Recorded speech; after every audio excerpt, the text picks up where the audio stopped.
Bank Dunia merilis laporan kinerja logistik Indonesia.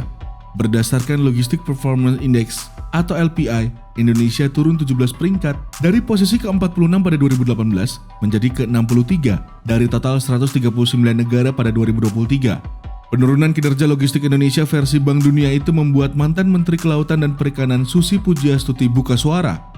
Menurut Susi, lemahnya konektivitas antar pulau besar di Indonesia, baik laut atau udara, menjadi salah satu penyebabnya. Bila jujur mengakui, sejak 2020 konektiviti di dalam pulau-pulau besar antar pulau besar di Indonesia menurun drastis. Contohnya dulu dari Banjarmasin ke Palangkaraya atau Balikpapan, Bengkulu, Palembang atau Tanjung Karang terhubung langsung, sekarang semua harus ke Jakarta dulu, tulis Susi Pujiastuti. Susi juga menyoroti keberadaan bandara-bandara baru yang terus bertambah, tapi sayangnya penambahan bandara baru tidak diiringi dengan jumlah penerbangan. Selain itu, biaya yang tinggi membuat waktu menjadi lama dan biaya transportasi laut pun ikut bertambah. Biaya kontainer dari Kupang, Jakarta misalnya jauh lebih mahal daripada Darwin, Jakarta. Infrastruktur juga turut menjadi catatan, padahal pemerintah telah mengalokasikan anggaran infrastruktur dalam APBN 2023 sebesar 392 triliun rupiah.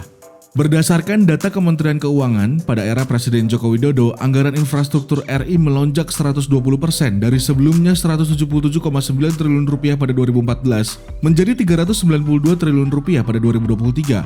Sayangnya, besaran dana untuk infrastruktur tak berbanding lurus dengan kinerja logistik Indonesia. Kamar Dagang dan Industri atau Kadin Indonesia pun cukup terkejut dengan penurunan kinerja logistik di tanah air. Pasalnya, pada saat yang bersamaan, United Nations Conference on Trade and Development atau UNCTAD menyebut kinerja pelabuhan Indonesia termasuk dalam kategori 20 negara terbaik di dunia. Hasil ini cukup mengejutkan di tengah hasil UNCTAD terkait pelabuhan kita yang masuk 20 besar dunia. Namun di sisi lain LPI kita drop 17 peringkat menjadi ke-63 pada 2023. Ujar Kepala Badan Logistik dan Rantai Pasok Kadin Akbar Johan dalam konferensi pers dan launching Transport Logistik Southeast Asia di Menara Kadin Kamis 20 Juli 2023. Beberapa indikator yang menjadi kriteria penilaian kinerja LPI dinilai kurang tepat jika diaplikasikan secara merata pada seluruh negara.